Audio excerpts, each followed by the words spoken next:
Hello, everybody, and welcome to the Witchy Week Ahead.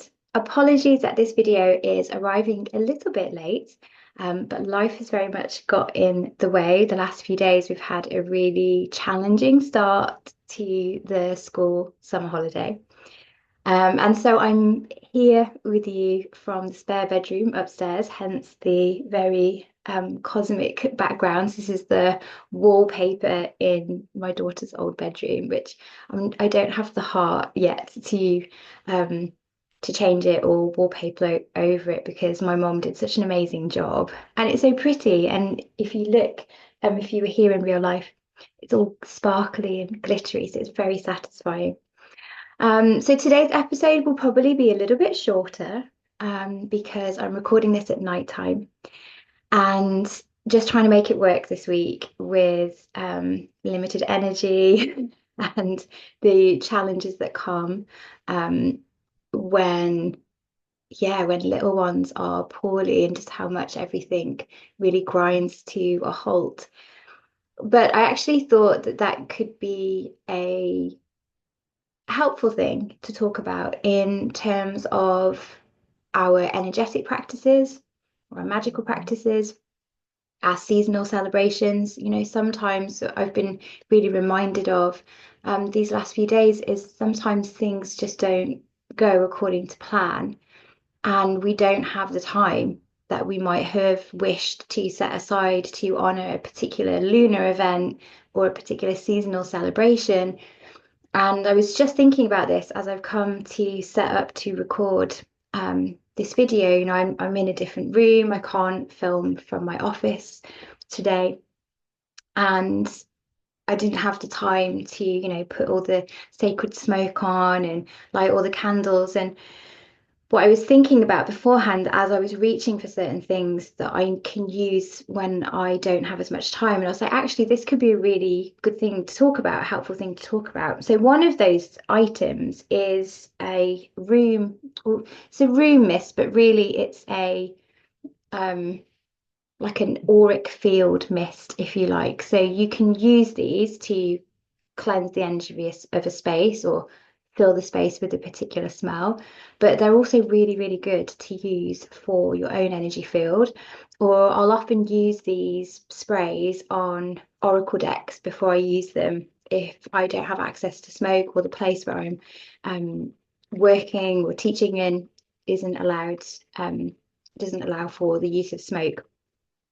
This is one of my all-time favorites, and it comes all the way from Sydney.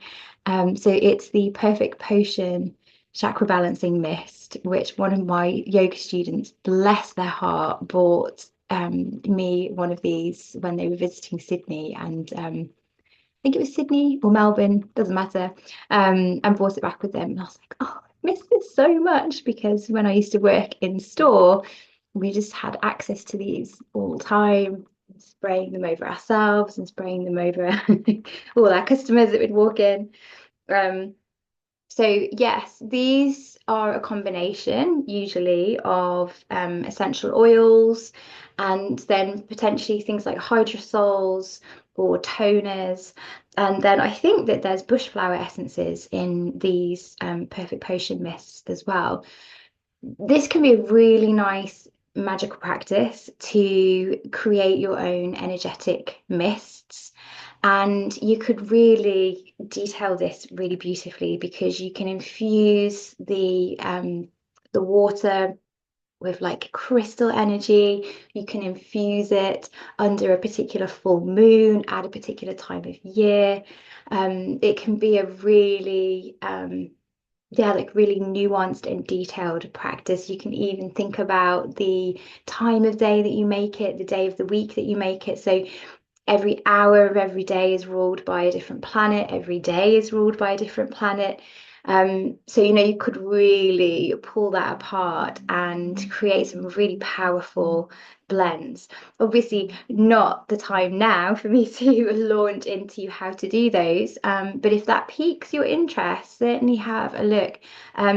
If you're working intuitively, just know that you need something. You can't just have water and then the essential oils because they don't mix.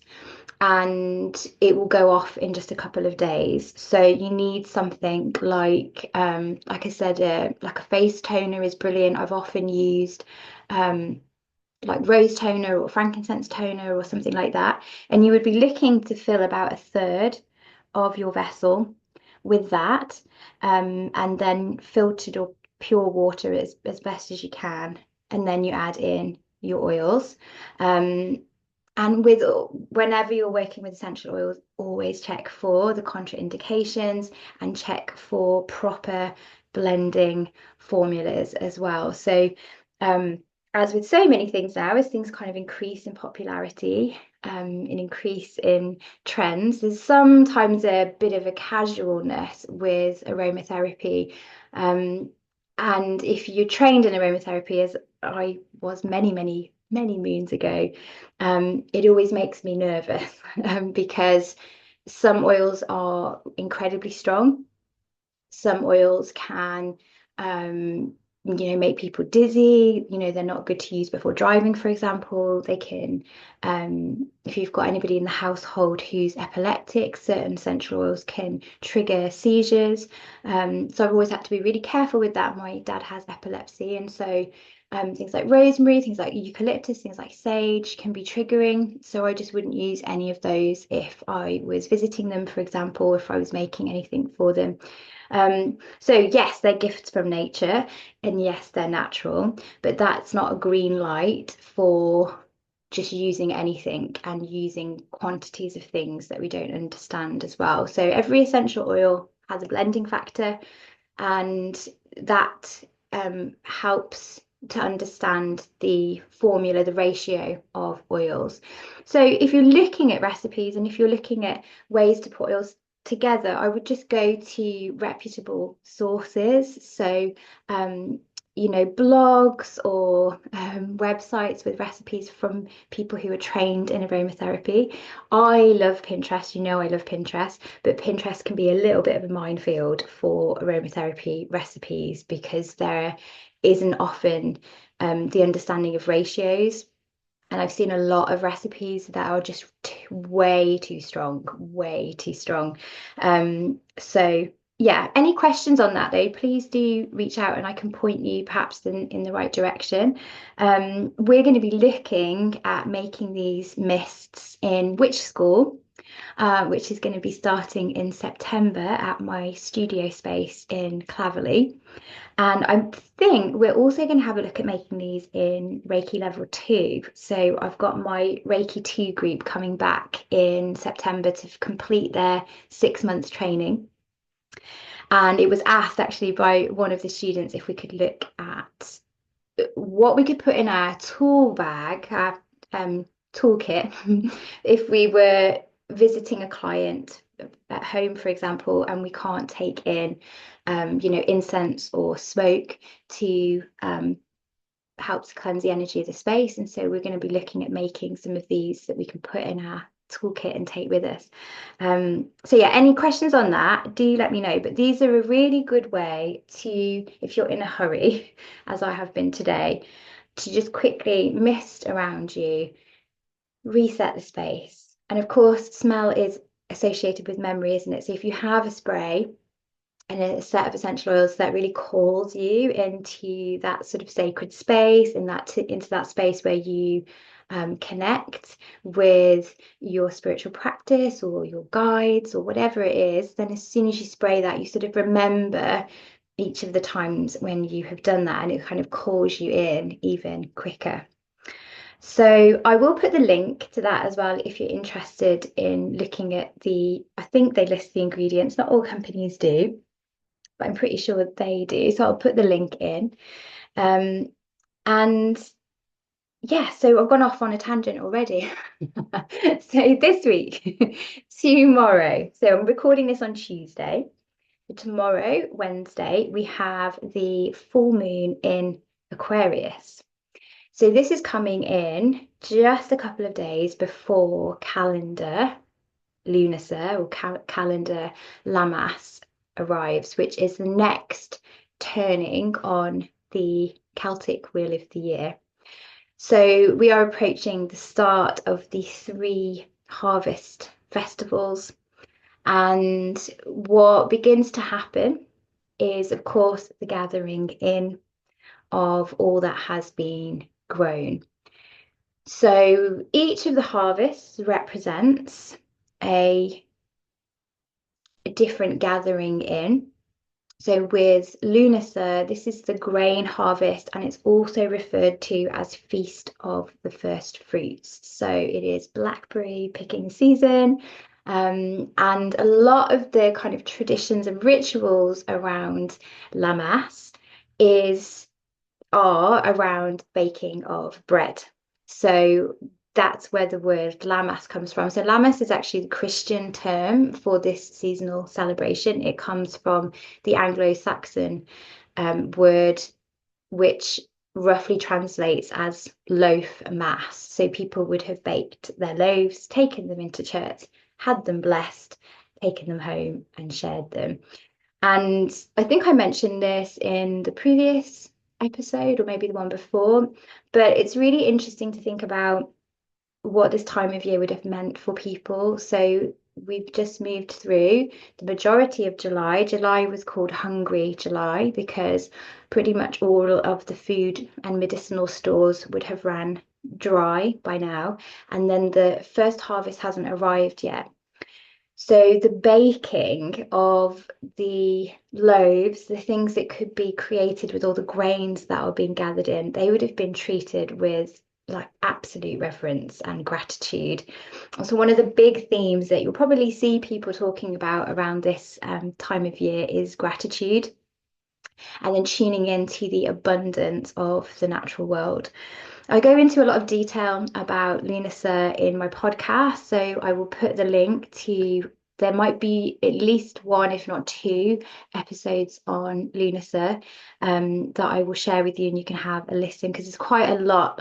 Yeah, there's an extensive amount of folklore, stories, goddesses, mythology that you can kind of get stuck into and have a look at. But it would take me too long within this video. One thing I did want to mention as we approach Lughnasadh this year, and I've been thinking a lot about this, I've joined a climate action group recently as a volunteer, so helping to run some events and some public screenings of documentaries on climate change. And as I've been approaching and preparing for Lammas this year, it's like it's really difficult to honour this turning of the wheel without looking at climate change and without including, this is what I'll be doing personally and then with my groups that are going to be celebrating this time, is to be making a lot of prayers for all those affected by the wildfires that have just been ravaging many, many places and many, many countries. And it is really interesting, I was saying before, like, look at that ancestral connection, people had with their food. They really understood where their food came from. They really understood the impact of the weather and challenging weather and how that impacted the harvest. And particularly at Lughnasadh, like a lot can go wrong bringing the harvest in at this time of year. If they leave it too late and the storms start and the floods start, everything gets ruined. If they bring it in too soon, they might not have enough. So if you think about the druids, all the mages of those more ancient times, they would have been really looking at the weather patterns, using divination, using their intuition, and really thinking about the impact that these things were going to have on the community's food, their resources. And I feel we have to really step back into that role. We can't treat seasonal living like we treat everything else now in the modern times, like it's something nice to do. It's something really beautiful to connect with. Yes, it is beautiful to connect with, but when we're looking at witchcraft, when we're looking at really stepping into the role of a green witch or a priestess or a druidess or any of these things, they are so intertwined with the land and the landscape that it cannot be surface level. So we can't separate climate change from our magical practice as much as we can't separate out politics and what's going on in the world stage, because it impacts the world that we live in. It impacts the decisions that we make. It impacts the relationships that we have. And so I wanted to mention that today because I think it's really important for me to always speak from my truth, from my heart, from my authenticity. And I don't want to just repeat the words that, are used so often about Lammas. Oh, it's a time to focus on abundance. It's a time to be grateful. It is, but let's really also lean into what is happening and how alarming what is happening is, and build that in to our Lammas rituals, our prayers, and our ceremonies. So, really, this is the realm of Aquarius. So, that's a nice segue, isn't it, into the Aquarius full moon, which is often referred to as Lughnasadh or lunar Lammas. So, Aquarius is community minded. Aquarius is all about the collective, and the ability that Aquarius has to zoom out and see the big picture. They're big picture thinkers and they're future orientated. So again, when you look at that in combination with Lammas, that is what the mindset would have been. So not just, yes, we're grateful for bringing in the harvest, we're grateful for the grains, we're grateful for the first fruits, but also, how is this now playing out? And are we going to have enough with second harvest and third harvest to see us through the winter?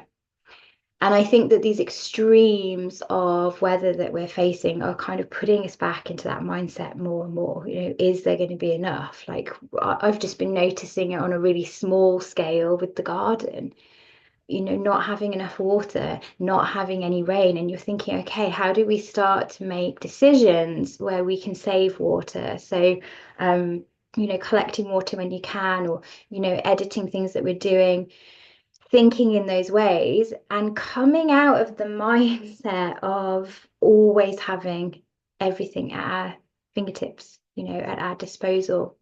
It's such a privilege, isn't it? If we have been living in that way, if we've always had enough, we're always able to reach out and grab what we want.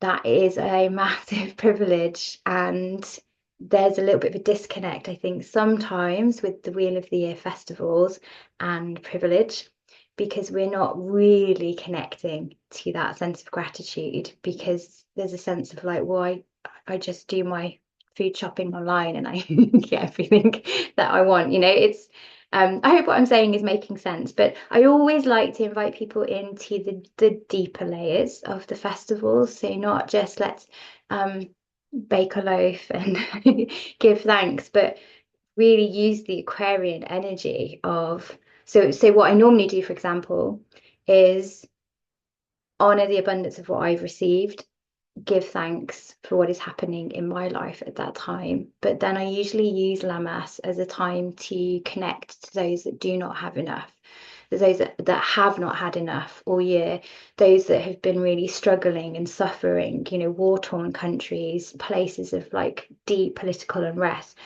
places of uncertainty, places where there's just this real sense of lack, and building that into my Lammas prayers and rituals, so that there's that service, there's that honoring of the collective. So that's a really beautiful thing to do for this Aquarius full moon, to really open your heart. And I know this stuff is not easy to look at. I absolutely know that. Having, organized a screening of one of these documentaries, it makes people really frightened. It makes people really scared. People get unsettled, and it's really easy to put the shutters up. But leaning into a magical spiritual practice is all about opening our eyes and dealing with what is, and building resilience, and using our magic, using our spiritual practice to find that inner strength and to keep our hearts open as well. So not to turn away from the suffering of others, not to turn away from the reality of what we're seeing, and really think about that. Think about the witches that we so often reference when we talk about the witch wound. Think about their connection to the land. Like, they wouldn't have been putting the blinkers on. There would have been a real sense of the harvest is not going to be good this year. People are not going to have enough. So what can I do? How can I help? How can I serve? You know?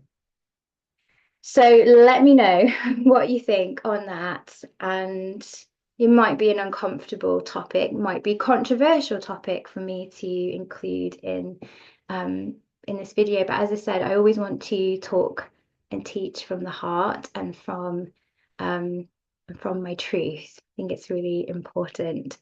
Um, on that note, I have pulled a card for this week, and it is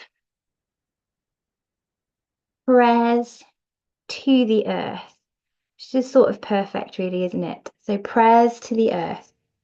Become present with the blessings you already have. May gratitude fill your heart. So, that is from the Seasons of the Witch Lammas Oracle, which I love using at this time of year. So, it's been moving through my different events and circles, etc. I will try and remember to put the link to that deck in the notes as well. I haven't chose a crystal for this week. I'm going to be completely honest. I completely forgot. But I have chose a herb because I have been drying this in my kitchen.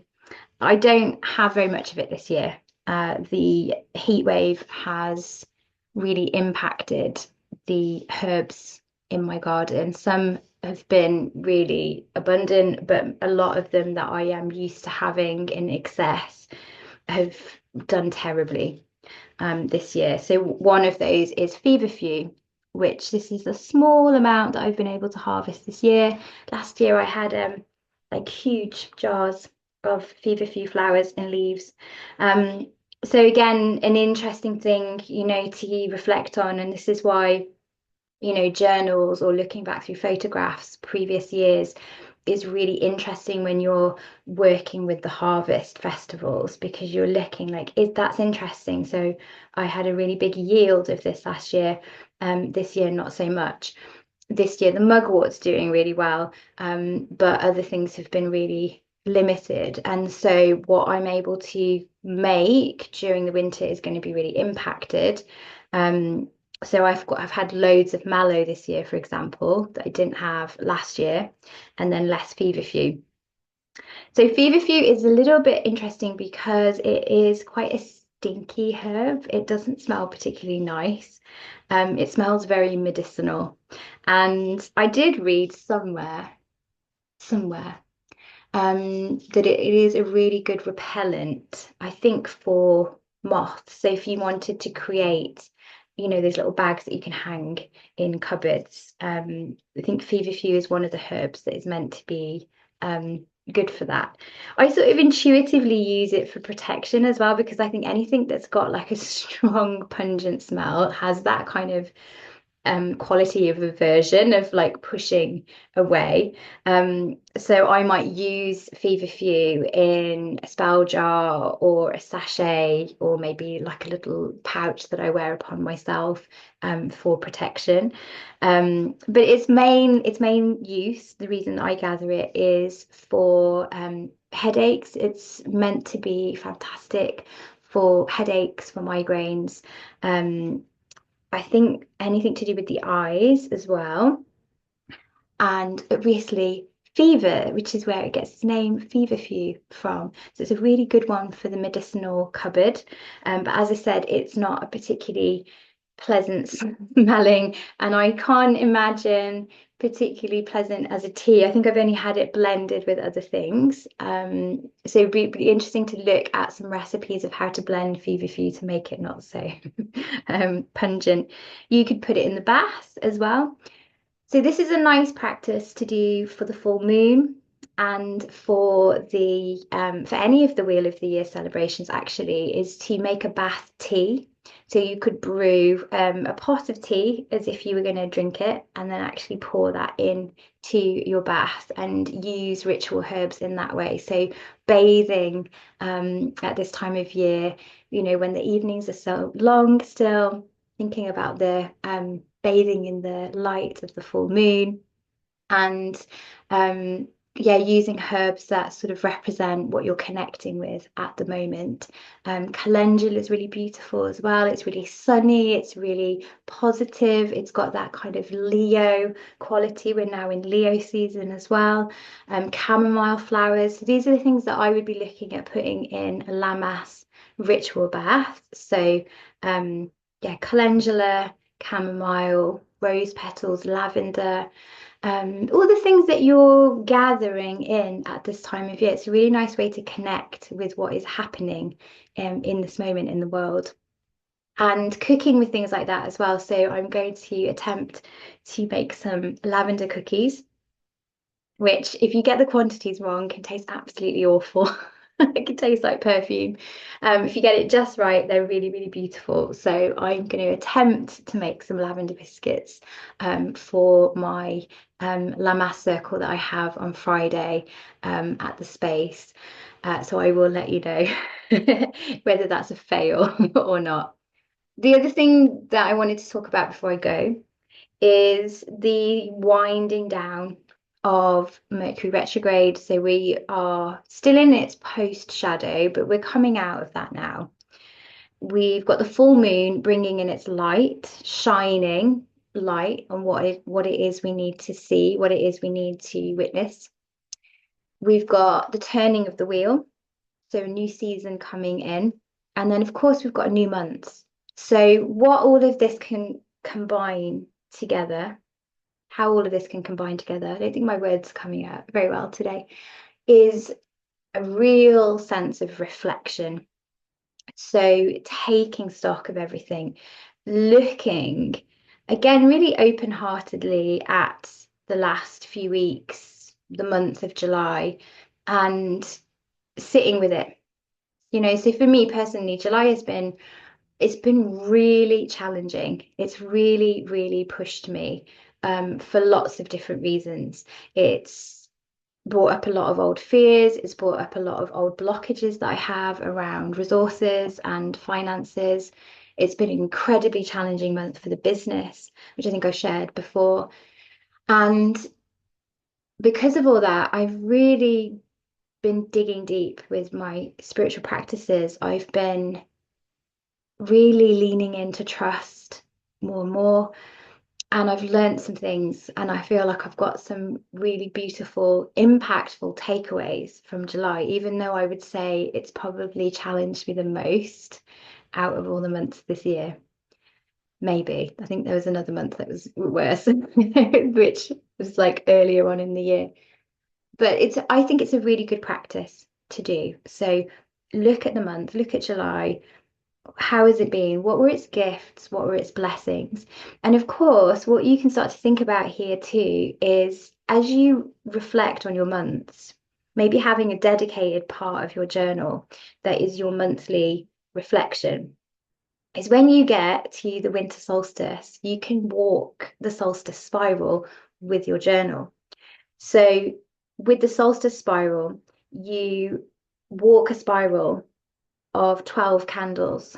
Each candle represents the month of the year that you've just walked through, and you stop at each candle and you reflect on that month. Now, typically, what happens if you don't have your journal with you is you stand at the spiral and think, oh, I haven't got a clue.